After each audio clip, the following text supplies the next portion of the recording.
Warning, censorship. Warning, censorship. Warning, censorship. Warning, censorship.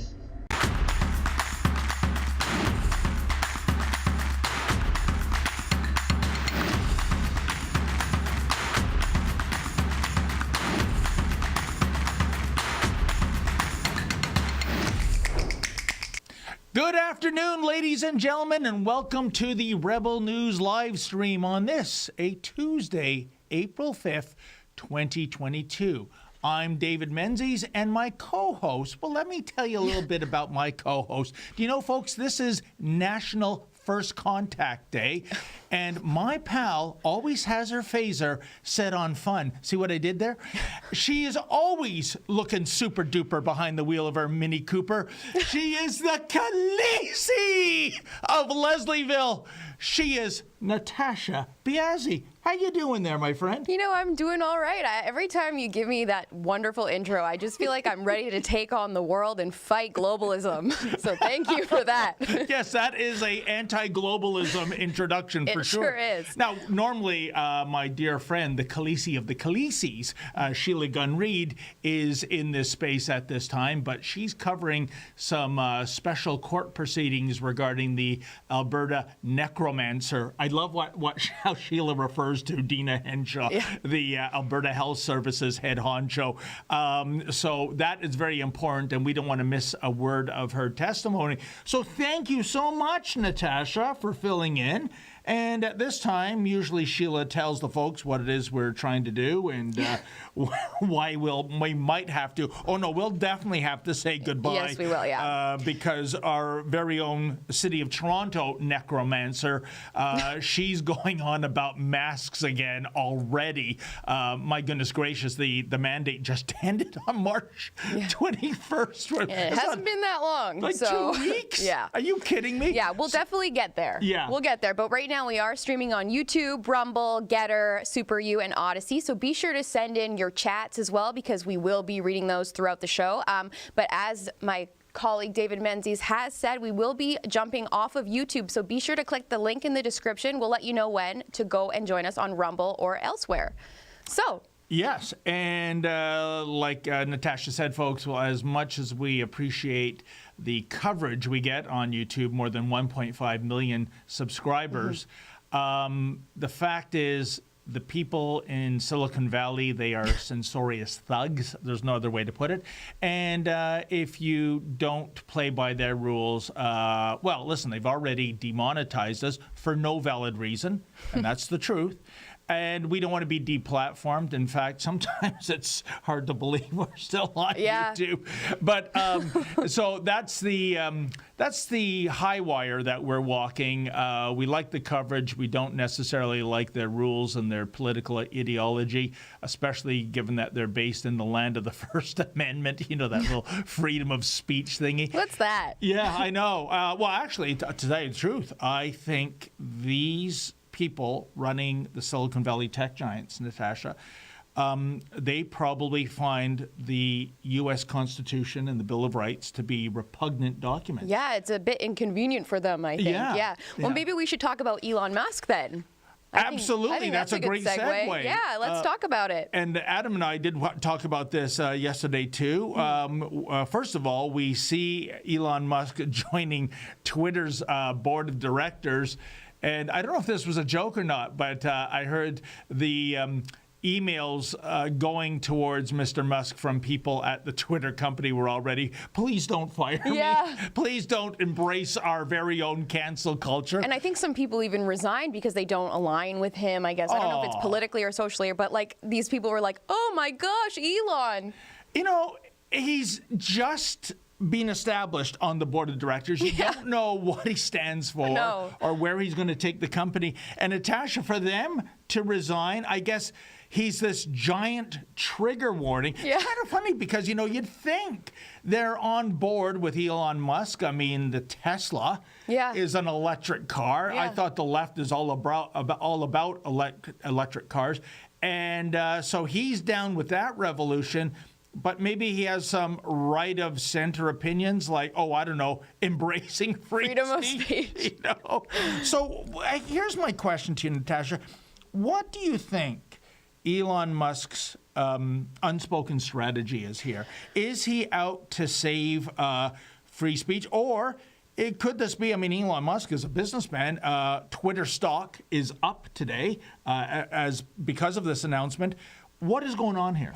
Yeah, I find him to be incredibly difficult to understand. He's quite an enigma. Yeah. I think that's safe to say. I'm not really sure what the game he's playing is. I think he probably just has a lot of money and he's having fun with it too. Like, I think there's just a part of it. He's just like, it's hilarious what he's doing. Like, there's so much conservative, opposition on Twitter. They don't really celebrate free speech the way they're supposed to. And I think he's just like, this'll be fun.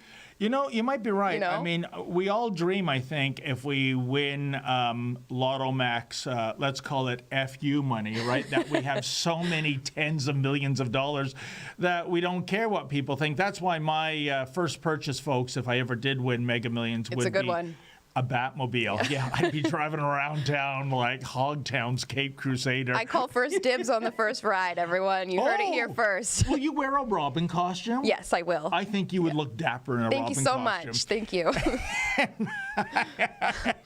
And I mean, but here's the thing. If Elon Musk is a trigger to Twitter employees, what do you think about this? There are already a legion of Twitter users, Natasha, urging Elon Musk to reinstate President Trump's Twitter account.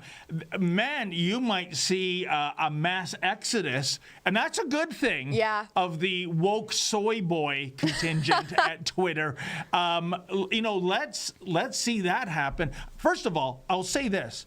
The very idea that the ex-president of the United States is banned, and meanwhile, there are literally those who advocate terrorism on Twitter, is absolutely repugnant and an absolute affront to the First Amendment and free speech. No, I recall when President Trump was kicked off, I was stunned because he was like not the sitting president at the time, but he was the president. Like, what the heck? If you can do that to the president, like, you and I are toast, because we're small potatoes in the world of Twitter, it's shocking that people not only were celebrating this, but want further censorship to be, administered on the platform. And it's like, don't these people realize that you are not safe from the mob either? Like, they will come for you.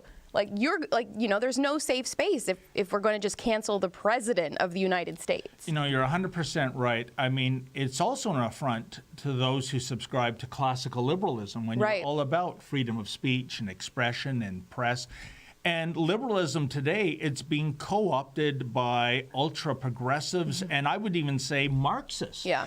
And it's basically, in yesterdecade, I remember on campus, you could have an argument about the most contentious things, Natasha, gun control, abortion, and so on.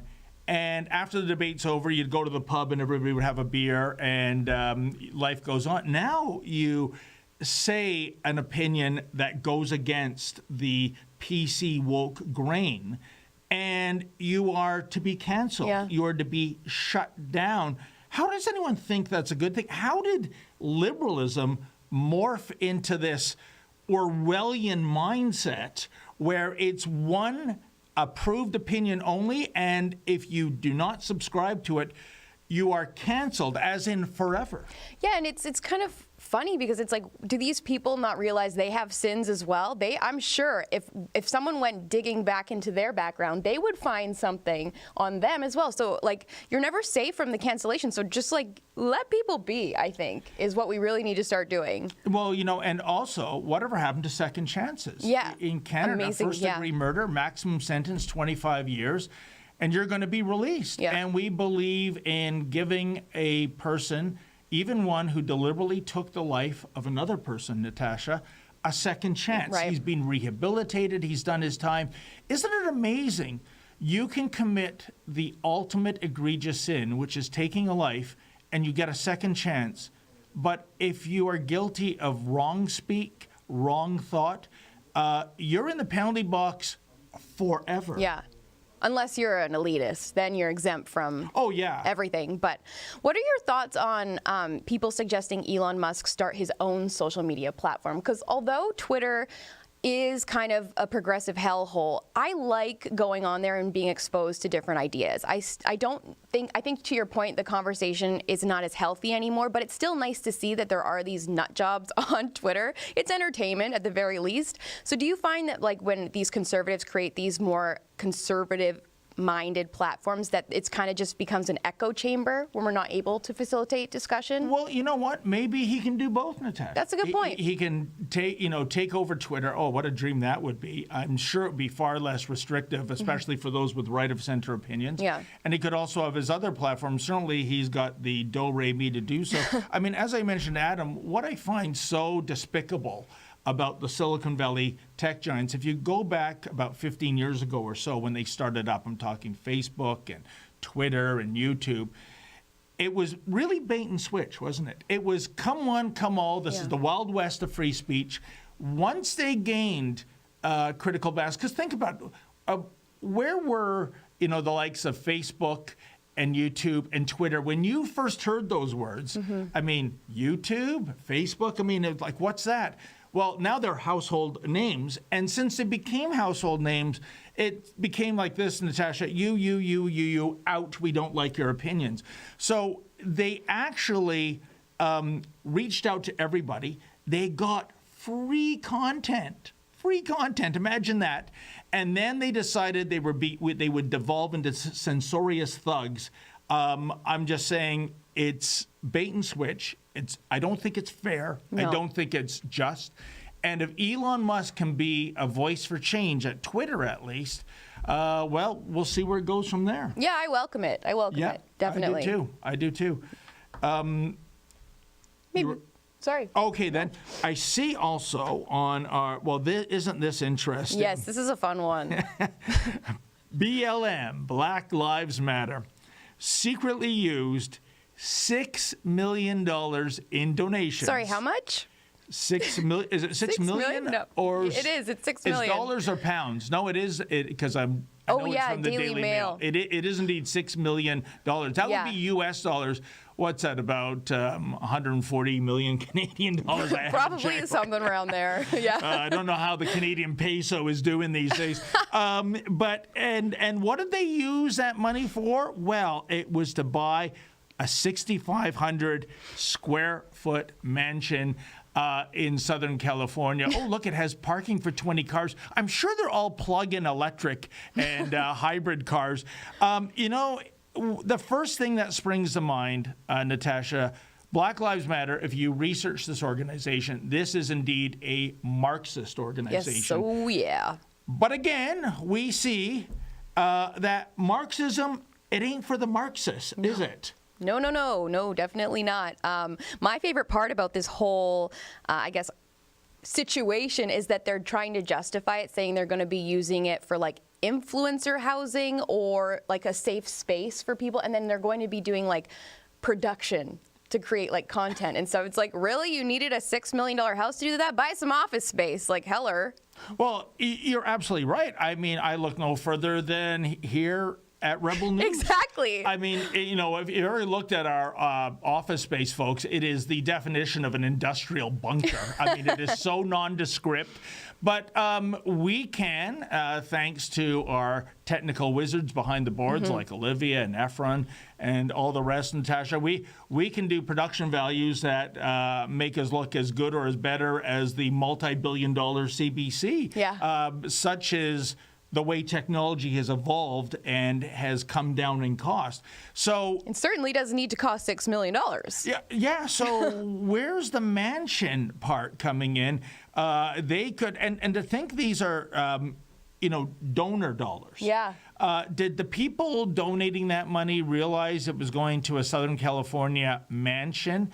Because you could get way more for your buck by going to some industrial park and putting up your studio there, if that is indeed the goal. But I mean, who's kidding who here. They want to live in the lap of luxury. Yeah. And you don't go to some, I don't know, some area that where you're next door to the U-Haul trailer rental place. You want to live life large, like you're the Clampetts just striking oil, right? You know, wouldn't it be nice if they used that money to actually uplift the black community in the United States? I don't know. I don't think Black Lives Matter is all about uplifting You must be right. Black lives. You I must think be right. Donald Trump did more for Black lives. Yes. If you look at the statistics, record low black unemployment during the Trump administration. And then when you tie that into low inflation, energy independence for the first time in 70 years, certainly black people, like all Americans, would benefit from that. But Black Lives Matter, I think they destroy Black lives. Yeah. I think of the riots of 2 years ago, Natasha, in heavily black communities.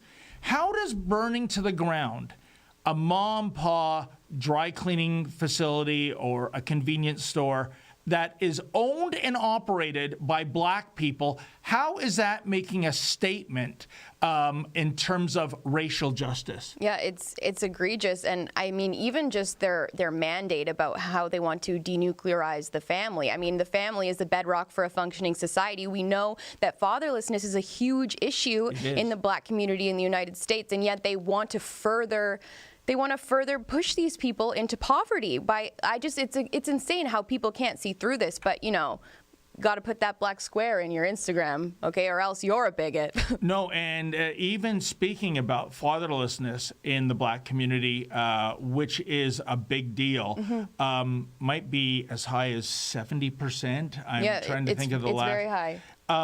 It's almost a third rail in terms of politics when you have a discussion about that. I mean, there's so many liberals out there, and it's here in Canada too.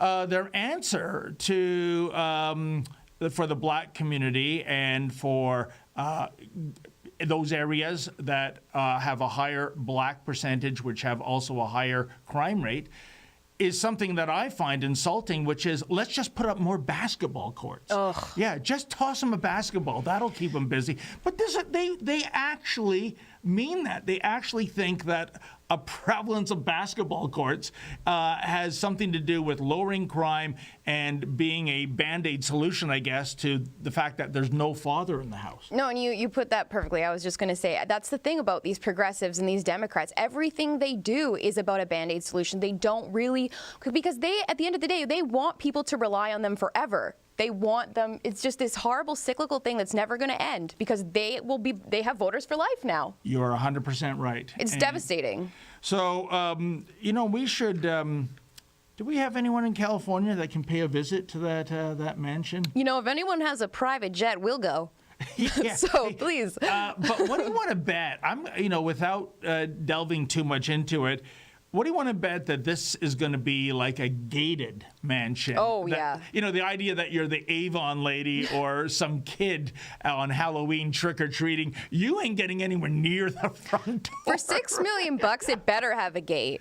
You better have a gate for $6 million. Yeah, you know? So.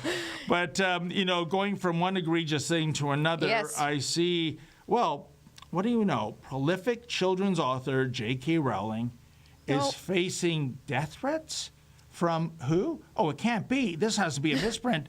The transgender activists? Ooh, and which platform were these threats taking place on? Our favorite platform, Twitter. Unbelievable. Unsurprising. Yeah. Why doesn't this, you Twitter people, violate the terms and conditions of the community? So if you have, if you talk about those in the radical transgender movement, if you refer to them by the wrong pronoun, you're eradicated, but you can advocate for murder? Murder?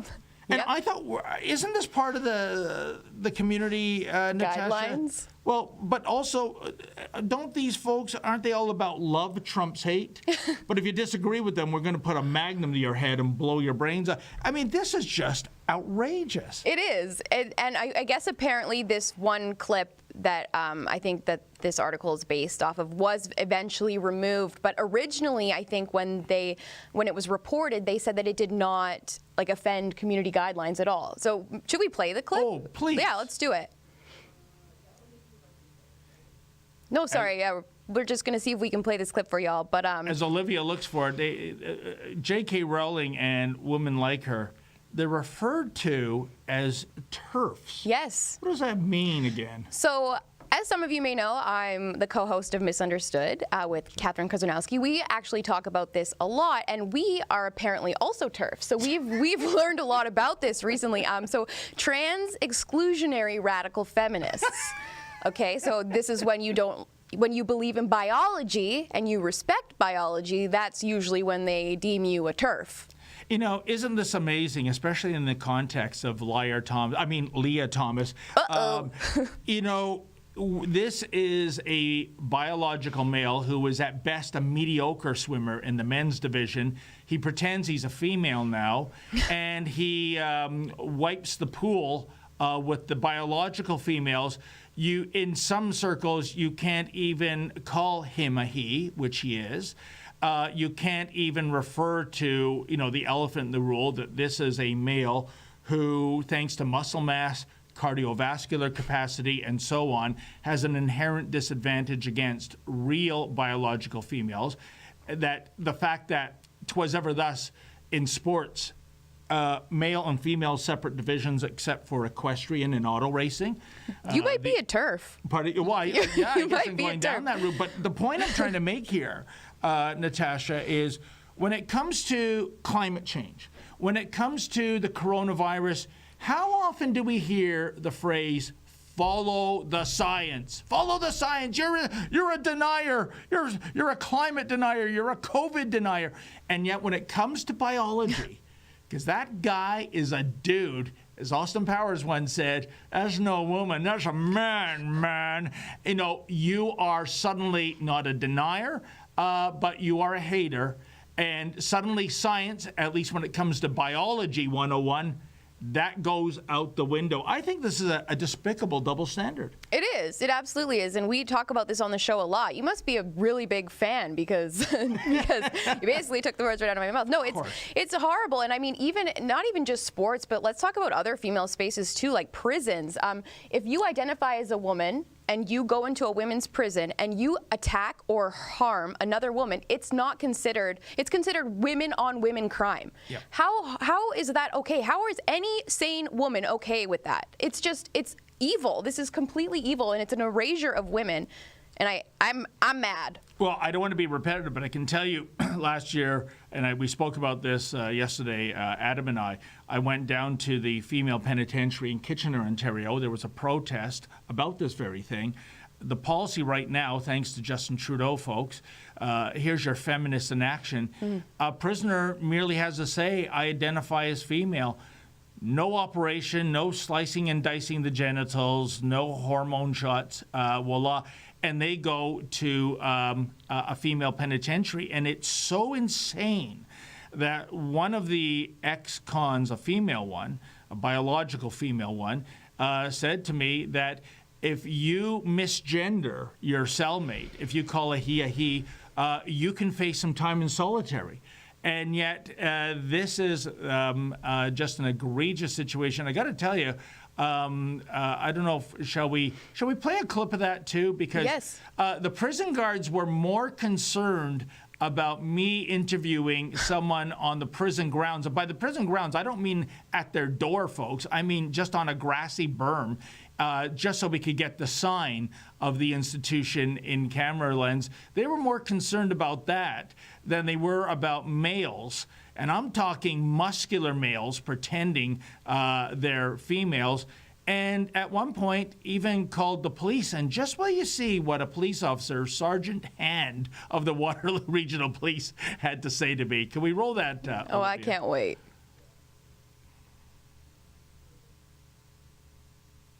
Person that's manager here. and they know you were coming. You had a conversation with them. There was a small complaint that someone with a camera and a microphone might have gone onto the property. So their concern is the privacy of the people inside the institution. Oh, yeah. No problem with everybody being here. You have the right to do what you're doing here, but they just ask that nobody actually go onto the property, if that's fair. Yeah, that's fair. Say, officer, if I can, I'm David Menzies with Rebel News. What do you think about biological males being put in the same penal institution as biological females? Unfortunately, you're going to have to phone headquarters and talk to the media relations department. So You don't have an opinion on that yourself, sir? I can't give you an opinion, but the media relations department can certainly help you with that. It's for one last thing. If I do get arrested for trespassing, I want to declare to you, Officer Hand, that I right now identify as a female, and if I'm found guilty, I want to be incarcerated in that building. Is that okay? Well, this is a federal prison, sir, and nobody said anything about getting arrested today. Okay, but if I do, I want to be known as a female as of this moment. Sir, you have the right to do whatever you want. Apparently so. So yet again, folks, when it... You know, there you go. You're right. Savvy observation. He misgendered me, calling me a he, because I was already identifying as a she. But that line, Natasha, does that not say it all in Justin Trudeau's Canada from Sergeant Hand's mouth? You have the right to be whatever you want. Yeah. You know, so I guess right now I'm a woman, folks, and check back in 25 minutes. I might be a Zenith television by that time. You know, and it's also incredible that he is self-censoring himself, probably for a good reason. Because if he were to speak common sense, if he were to say, you know, Menzies, I think that it's outrageous you have men in a penal situation with women, many of whom have come from abusive relationships with men beating them. I think that's not right. For saying such a commonsensical thing, you know he's going to be reprimanded, even terminated. Oh, for sure. Yeah, it's insane. It's insane. And these people, like, he's a police officer. He's supposed to be protecting, and that includes women. Women are some of the most vulnerable people. Like, it's crazy that people are choosing politics over true safety and protection. It's just. This is so backwards. And you know, I must point out, because less people think, oh, you are transphobes. We're really talking about the radical trans community and those people who are grifters, who are doing a con, pretending to be trans, because at that protest in Kitchener last year, folks, I can tell you there was somebody from the trans community who was with the protesters saying this is not right. Yeah. You know, so, and I mean, my philosophy, Natasha, is that, you know, if you want to pretend you're male or female, listen, we have freedom. If right? you're a consenting adult. 100%. Yeah. You want to live your life that way, but when you are trying to enforce your agenda, when you're bringing this stuff into the schools, when you are destroying women's sports, when you are becoming a clear and present danger to female prisoners, no, that's where I draw the line. You want to call me a transphobe? It's not, because I can even point to members of the trans community that are on my side saying that. No, 1,000%. And I mean, why are we pandering to a minority of the population? Like less than I think it's like 2% or 1% of the population identifies as trans. And far less than that. Yeah, probably, right? Oh, yeah. And like the thing is, most of the time too, when someone has gender dysphoria, it's usually when it starts to come out when you're around like 2, because that's when you start to understand what, like, mommy's a mommy, daddy's a daddy. And if you can't reconcile that within yourself, then you might have this dysphoric feeling about yourself. And most of the time, like 99% of the time, let's throw that number out there, kids outgrow it. Yeah. With proper medical care and psychology, you know, like it's like psychiatric treatment. Like, it's just, why can't we just talk about that? I guess we're just a couple of TERFs, though. Well, yeah, I guess so. And by the way, I didn't mean to, shut down your data by saying it's far smaller than that, because, Natasha, if you were to view the mainstream media, you would think half the planet is That's the thing, yeah. I mean, when you have Disneyland, as they did last week, saying that no more announcements regarding boys and girls, ladies and gentlemen, it's just now friends. Yeah. friend. It's like that scene from Frankenstein when he meets the blind guy. Friend. Sounds real fun. That was the original trans person, wasn't it? I think so. We're probably going to get canceled for saying that. I know. Speaking of which, I think we have a J.K. Rowling's hater, that video, which I think might have been removed by now, but do we have that, Olivia? Yeah, let's play roll this lovely lass's comments. It'll just warm the heart. I'm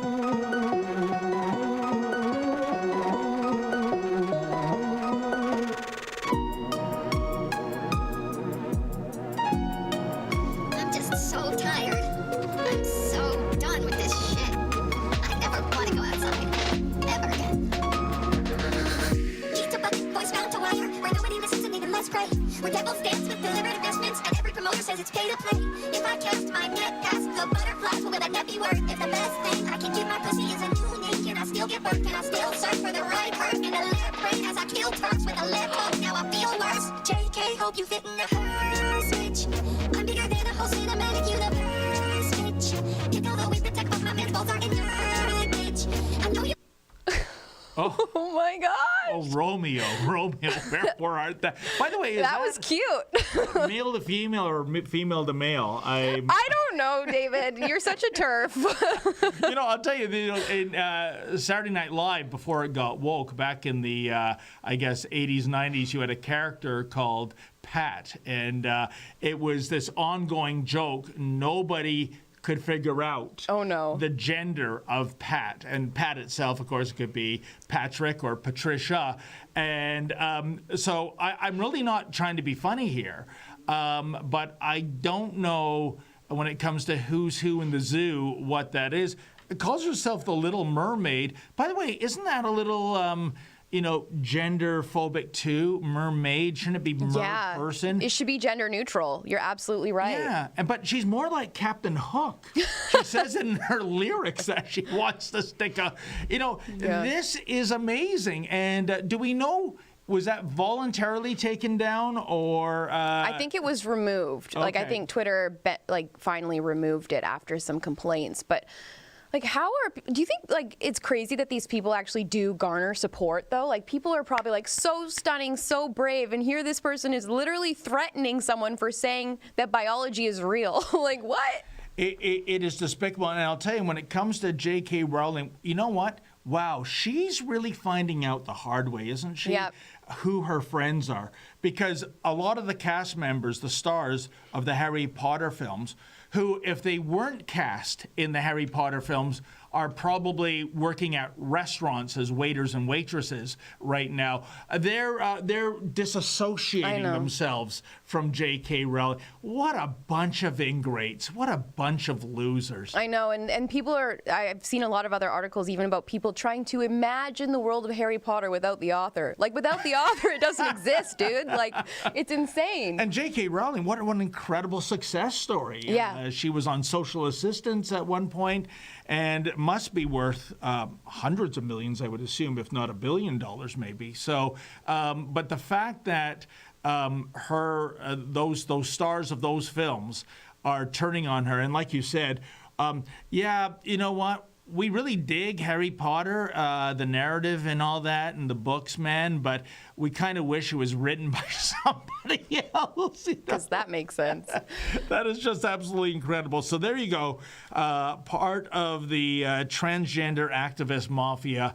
That is who they are on the move with right now. So, Okay, then our super producer Olivia has just informed us there's some chats piling up, which is a good thing. Yeah, thank you so much. So why don't we all shut up, and why don't you read some of our chats from our viewers? I would love to. So this is from AMT60.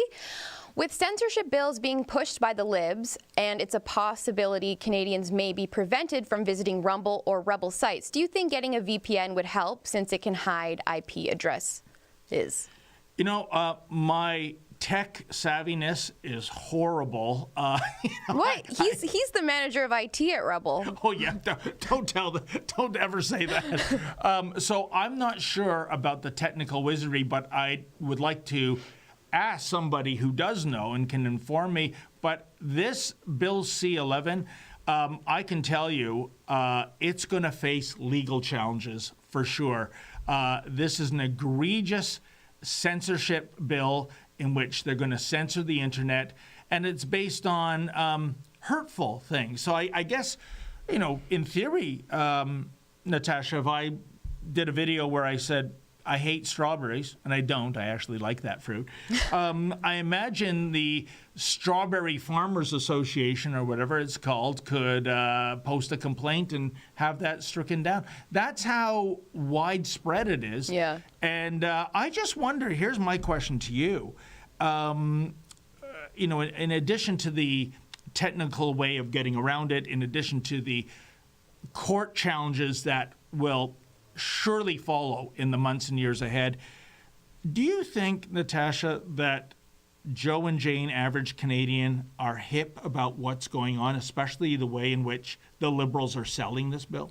I don't think so. No, I don't. I think people have no idea what's happening in our government because of the way I think the CBC and the mainstream, not the mainstream, let's call them the legacy media. I don't like calling them the mainstream. We're the mainstream media, folks. The way they write about these things, they always make it sound so positive and like it's a good thing and it's combating hate and violence. And I think people fall for it. Yeah, and part of the bill, too, I understand, it's going to, fund additionally the good. legacy media. Oh, nice. Yeah. Well, they need more money. Oh, so. That taxpayer trough is just a bottomless pit, isn't it? Who doesn't love a good bailout? That's great. What else do we have there in terms of chats? Okay. This is from Mike Canada. Hello. Someone thinks mask mandates in Ontario return in November. Freedom Warriors, please update your signs and protest all upcoming tyranny. We will get to that, actually, once we hop off YouTube. But, you know what? But I think what we can say safely, much like a football game where there's an over/under number, so it's 48.5. Is it going to go under or over 48.5 points, the combined score of both teams? I think we should have a pool. What month do you think? And I think November is a safe bet because I think so. That's when flu season occurs. So and that's when we went into lockdown, not this past year, but I think the year before we went into lockdown again. So. And we're safely out of election zone, right? Yeah, June 2nd. I think so. Yeah. So. Yeah. So can't wait. I think I would pick November if we have an over/under pool bet there. So or maybe it'll be another December situation like this past year. Who knows? Just before Christmas. Yeah. Nothing says the holiday spirit like a mask mandate. That's right. And nothing says Christmas than the Justin Trudeau Liberals telling friends and family to not get together at Christmas time. But it's okay for Justin to go to a jam-packed fundraising restaurant in early December and beat up some certain journalists. Was that you? I wonder. Yeah. Who were merely standing on a sidewalk. I won't say anything because it's going to be the subject of a court case in the months ahead. But do we have any more chats? All right. Sure do. This is from Mike Canada again.